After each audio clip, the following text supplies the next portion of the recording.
वञो था राति जो उते टीवी वीवी ॾिसंदव तव्हांखे राति जो 1:30 थी वेंदा तव्हां उते ई सुम्ही पइजो ऐं सुबुह जो सवेल उथी तव्हां अचिजो घर। त उते पंहिंजी पुफी जे घर विया हुआ, लक्ष्मी ॿुधाए पई इहा ॻाल्हि। त उते जीअं पहुता ॿार जीअं मस्ती वग़ैरह कंदा आहिनि पाण में टीवी ॾिठऊं, राति जो 2-2:30 थी विया। पोइ हिन पंहिंजी निणान खे फ़ोन करे छॾियो हुई भई तूं हिननि खे हिते ई सुम्हारे छॾिजांइ, हिते वापसि न अचनि रायपुर, सुबुह जो अचनि। त ॿारनि खे मज़ाक लॻंदो आहे सभु, है न, सीरियस न खणंदा आहिनि। बुआ खे चवनि बुआ मम्मी को बोलना सो गए हैं ऐं असां निकिरी था वञूं रायपुर। राति जो 2 व्हीलर ते 2 ॼणा निकिरी आया आहिनि बिलासपुर मां रायपुर। हीअ माता वेठी पंहिंजो नाम सिमरन करे, निंड अची वियसि भई हुनखे आदत थी भई उते सुम्ही पिया आहिनि। राति जो सुपिने में छा ॾिसे भई रोड ते इहे 2 पुट किरिया पिया आहिनि 2 व्हीलर ते ऐं उते सॼो इहो खून खून आहे। उनखे सुपिने में आयो ईअं ऐं छा ॾिसे कि बाबा झंडो जले बीठा आहिनि, बाबा हुनजे मथां झंडो जले बीठा आहिनि। त डाउट थियुसि भई निणान मूंसां पक कूड़ ॻाल्हायो, न त बाबा इहो दृश्य छो ॾेखारिया। इहा ई कथा हली न भई बाबा कुझु न कुझु निशानियूं ॾेखारींदा आहिनि। सभिनी सां इहा ॻाल्हि थी आहे, पाण उहो नोटिस न कंदा आहियूं या यादि न रखंदा आहियूं। कुझु न कुझु माता हिंट बाबा हिंट ॾेखारींदा आहिनि। हा, त निणान खे फ़ोन लॻाई, मूंखे सच ॿुधाए इहे निकिता आहिनि कि उते सुम्ही पिया आहिनि। चईसि मूंखे ईअं चयऊं मम्मी खे न ॿुधाइजांइ, पर इहे निकिरी विया आहिनि। मिंट में हुतां पंहिंजे हस्बैंड खे वठी ॾेर खे वठी वई, चईसि हलो पाण रस्ते ते ॾिसी अचूं भई ज़रूरु हिननि जो कुझु एक्सीडेंट वग़ैरह थियो आहे। त वई त उते सचमुच एक्सीडेंट थियल पियो, 2 किरिया पिया हुया, केरु हुननि खे हथु न पियो लॻाए ऐं खूना खून। मिंट में हुननि खे हॉस्पिटल वठी वई, डॉक्टर इलाज कयो ऐं ठीकु थी विया। त इहो दृश्य न ॾिसणु अचे सां त उहे न बचंदा।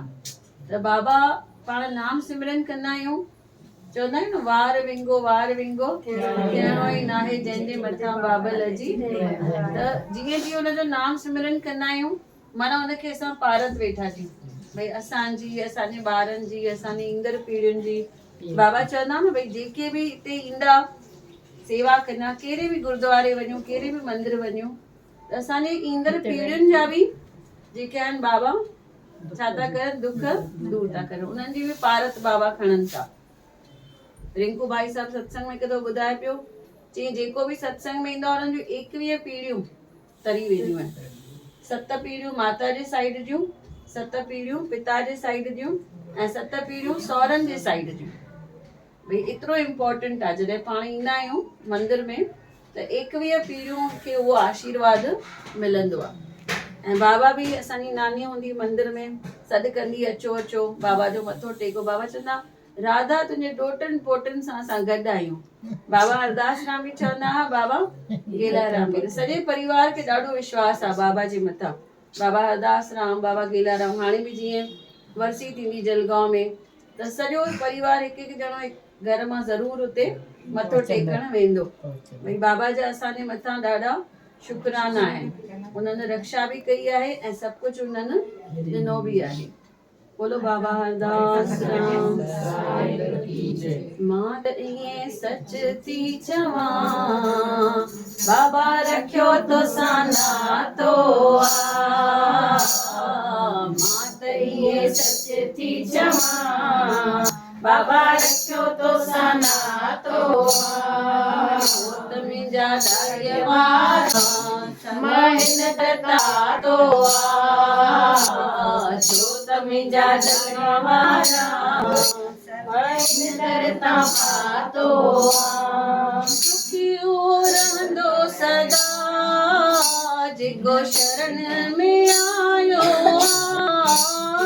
सुखी रहंदो सदा जेको शरण में आयो आ। दाड़ीअ वारे झूले वारे असांखे पंहिंजो बणायो आ। दाड़ीअ वारे झूले वारे असांखे पंहिंजो बणायो आ। मां त इहे सच थी चवां, बाबा रखियो तो संगातो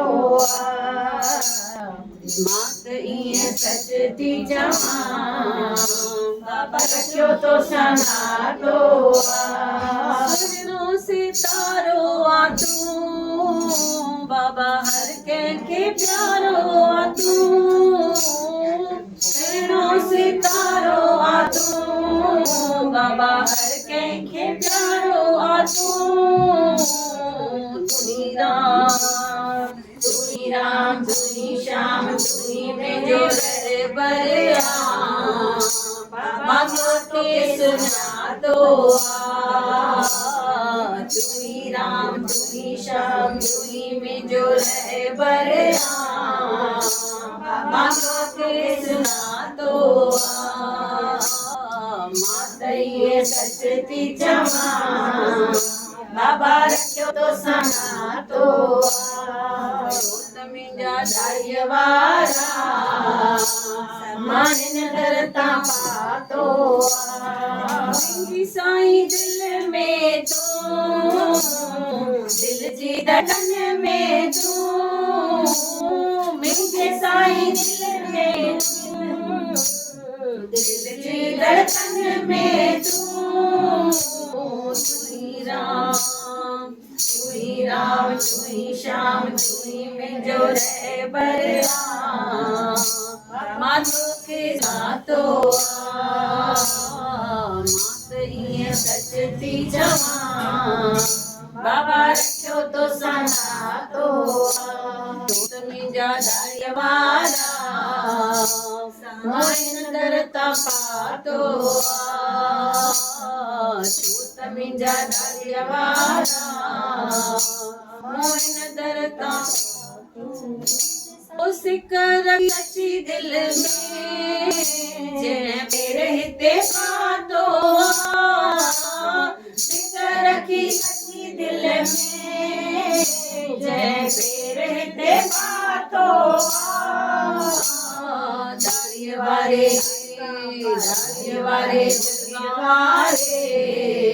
तेजो पल मिलायो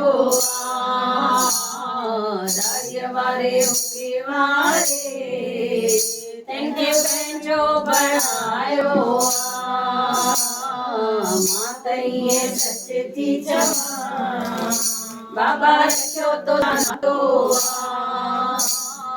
मात ईअं सच थी चवां बाबा रखियो तो संगातो जोत मुंहिंजा दाढ़ीअ वारा मां हिन दर तां पातो बोलो बाबा दास साहिब की जलगांव साहिब में हाणे बि वरसी आहे 10 तारीख़ या 12 तारीख़ भोग पवंदो ऐं 13 तारीख़ पलव उतां जे वरसी जी ईअं महिमा आहे भई बि खाली हथ न ईंदो आहे जेको घुरे हुनखे उहो ज़रूरु साल जे अंदरि बाबा ॾेई छॾींदा आहिनि विष्णी आंटी वई हुनखे खपंदो हिकु पोटरो उते रिबिन आहे डंडे खे ॿधंदा आहिनि त उहो रिबिन ॿधी खयईं घणियूं रिबिनियूं अची वयूं आहिनि 2 रिबिनियूं अची वयूं आहिनि हाणे त ॿधिजी वई गंढ साल जे अंदरि जुड़वा ॿार ॼाया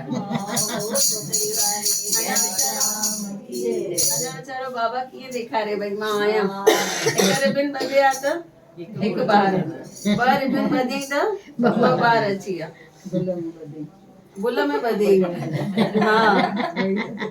बाबा ईअं ॾींदा हा बाबा जी चवंदा आहिनि उते गोदरी ॾियो तव्हांखे ॿार ज़रूरु मिलंदो हिते पिंपरी जे बि जाम ॼणनि रेखा भाभी आहे कटारी आहे उन्हनि ॾिनी तव्हांजो आहे अंजू बि ॾिनई अंजू खे बि बराबरि ॾोटो अची वियो जल्दी पोटी त जेके पंहिंजे हथनि सां गोदरी ठाहे करे उते मोकिलींदा आहिनि जलगांव तव्हां हाणे खां ई मोकिलणु चालू करो भई शादी थिए ऐं जल्दी साल जे अंदरि ॿार अची वञे जय बाबा हिकु इंदौर जी माता हुनजे घर में रखियल आहे गुरु ग्रंथ साहिब त उहो घर न छॾे सघंदा आहिनि छो त गुरु जगाइणा पवंदा आहिनि डेली उन्हनि खे डेली सुम्हाइणो पवंदो आहे उहा सेवा कीअं छॾे वञे त चङा साल थी वियासीं शादीअ खे हुनखे ॿार थिए ई न पोइ ख़बर पियसि भई वञिणो आहे जलगांव उते वञी करे मूंखे गोदरी चाढ़े अचणी आहे पंहिंजे हथनि सां ठाहियूं त वधीक सुठो आहे अॼुकल्ह रेडीमेड वठी बि चाढ़नि था उहो बि बाबा एक्सेप्ट करनि था उते जलगांव में छा कंदा आहिनि, सॼी ट्रक भरंदा आहिनि उन्हनि रिलियुनि सां, जेके बि रिलियूं गोदरियूं ईंदियूं आहिनि, हाणे जीअं थधियूं ईंदियूं, सॼे जलगांव में आसपास जे गांवनि में जेके सुम्ही पिया हूंदा आहिनि रोडनि ते, उन्हनि खे उहा गोदरी सुम्हिया ई पिया हूंदा आहिनि, उन्हनि जे मथां उहे गोदरियूं विझी ईंदा आहिनि। केॾो सुठो आहे न। पाण खे ॾिसो, घर में थधि लॻंदी आहे, हिकु ब्लैंकेट न मिंट में ॿियो कढी पाए करे मस्तु सुम्ही पवंदा आहियूं। उहे वीचारा किथे वञनि जिन खे अधु ब्लैंकेट बि कान्हे, हिकु बि कान्हे। न न ठीकु आहे, ठीकु आहे, हा हा ठीकु आहे, ठीकु आहे, हा। दादा वासवानी बि जॾहिं नंढा हुया, वॾा जेके दादा हुया TL वासवानी, उहे बि नंढड़ा हुया, घर मां निकिता ॾिसी आया भई रोड ते इहे माण्हू सुम्ही पिया आहिनि, हिननि खे कपिड़ा बि न आहिनि। अॻे त चादर वग़ैरह हूंदी न हुई वीचारनि खे, हाणे वरी बि उहे थोरो रखनि था सामान, अॻे उहो बि सामान न हूंदो, जेके फ़क़ीर हिते रस्ते ते सुम्ही पिया हूंदा आहिनि।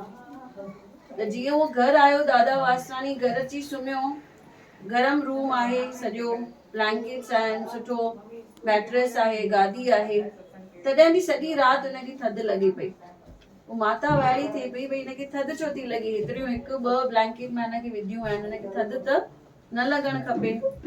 त डॉक्टर खे घुराई सुबुह जो, हिनजी थधि न लहे, वरी ॿिए ॾींहुं राति जो वरी हिनखे थधि लॻे, त माता चवे इहो आहे छा आख़िर, तोखे थधि लॻे छो थी, तूं न हवा न, खिड़कियूं बंदि आहिनि, सभु दरियूं बंदि आहिनि, तोखे त थधि न लॻणु खपे। ॾिस तो माता जेके उते रस्ते ते सुम्ही पिया आहिनि न, उन्हनि जी थधि मूंखे वेठी लॻे। मां महसूस थो करे सघां भई उहे कीअं शिवर वेठा करनि, कीअं उहे डिॼनि वेठा निंड में, हिन में थधि में। पोइ बाबा दादा ॾिसी न सघंदा, दादा पोइ उतां ब्लैंकेट्स डोनेट करणु चालू कयूं, हा न। पाण ॾिसो घर में घणा सांभे वेठा आहियूं, 10 ब्लैंकेट्स, ईअं न कंदा आहियूं भई वञी करे ॾेई अचूं। हिन करे बाबा छा कंदा आहिनि, दादा जशन वासवाणी सॼे पूना में फिरी फिरी कोन सभिनी खे ब्लैंकेट विझी आया। दादा जशन वासवाणी उहे बि वेंदा, हा, उहे बि कारूं खणी निकिरंदा, उहे बि विझी ईंदा हुआ, जेके सुम्हिया पिया हूंदा रोडनि ते काथे बि सभिनी खे ब्लैंकेट विझी आया दादा, नंढा दादा। नंढा दादा। इहा कथा जेका हुई वॾे दादा जी, चङा साल पुराणी कथा हुई आहे। उते